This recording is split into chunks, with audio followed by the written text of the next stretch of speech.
In the heart of a flourishing Yoruba kingdom, where red earth met golden sunlight and palm trees whispered ancient secrets, there lived a young drummer named Ayo.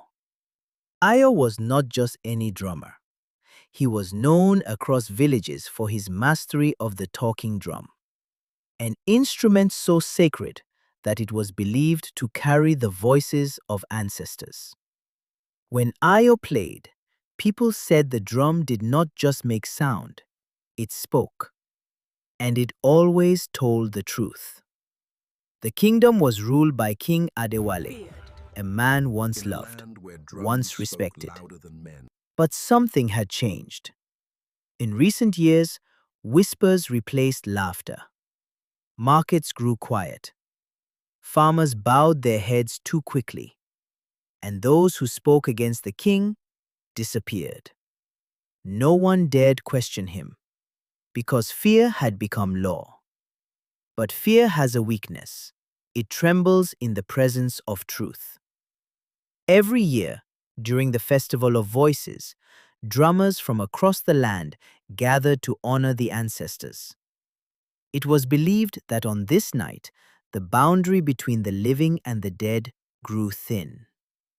This year, Ayo had been chosen to perform before the king. It was the greatest honor of his life, or so he thought. As the moon rose full and heavy in the sky, the entire kingdom gathered in the royal courtyard. Torches flickered. Elders sat in silence. Warriors stood alert. Ayo stepped forward, his drum strapped tightly under his arm. He bowed. Then he began to play.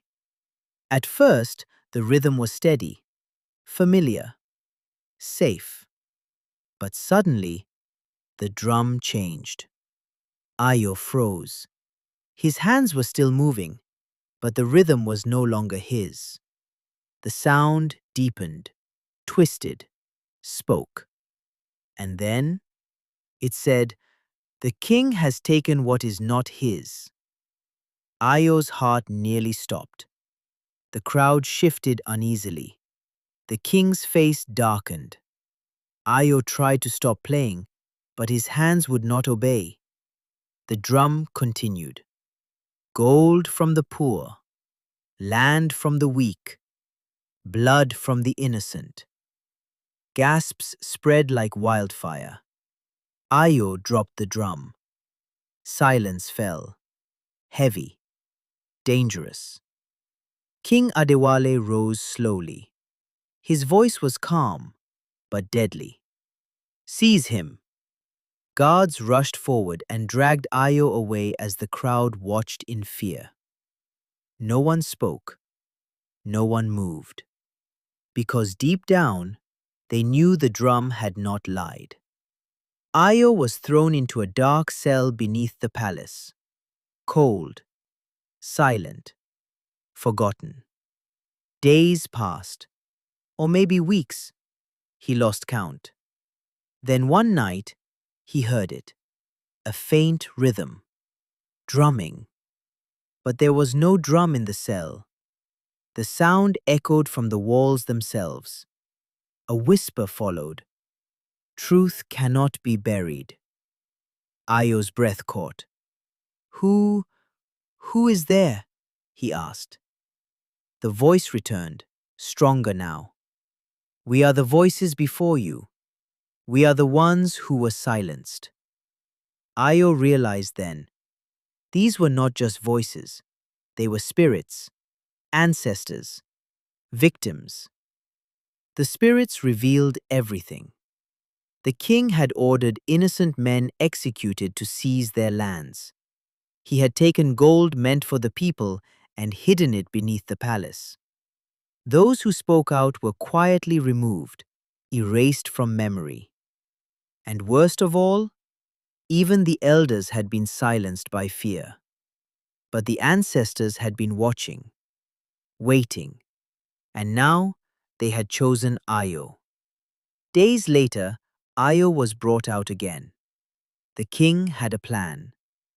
If the boy plays again, the king announced, and the drum speaks lies, he will be executed before you all. The crowd gathered once more. Tension filled the air like a storm waiting to break.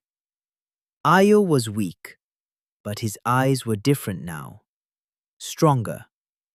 He picked up the drum, closed his eyes, and played. The drum spoke again, louder than before, clearer, impossible to ignore. Beneath the throne lies stolen gold. In the forest lies the bones of the innocent. The king's hands are not clean. The crowd erupted. Murmurs turned into shouts. Shouts turned into anger. The king roared, "Lies!" But the drum did not stop. "Go and see." The people moved, first slowly, then all at once. They stormed the palace grounds. Warriors hesitated, but even they had heard the truth. The elders stepped forward. For the first time in years, they spoke, and the people listened. They dug beneath the throne, and there it was. Gold, hidden, stolen. They searched the forest, and there they found bones, proof, truth. The king tried to flee, but truth is faster than fear. He was captured before sunrise. At dawn, the kingdom stood silent once more. But this time, it was not fear. It was reflection. King Adewale was stripped of power and exiled, his name never to be spoken again. The elders turned to Ayo. "You have given the ancestors a voice," they said. But Ayo shook his head. "I only listened." From that day forward, the talking drum was never again seen as just an instrument. It became a symbol, a warning, a reminder that truth may be delayed, silenced, buried, but one day it will speak. And when it does, no king, no power, no fear can stop its voice. Moral of the story: truth always finds a way to be heard. Power without justice will often count. Silence can protect fear, but courage awakens change.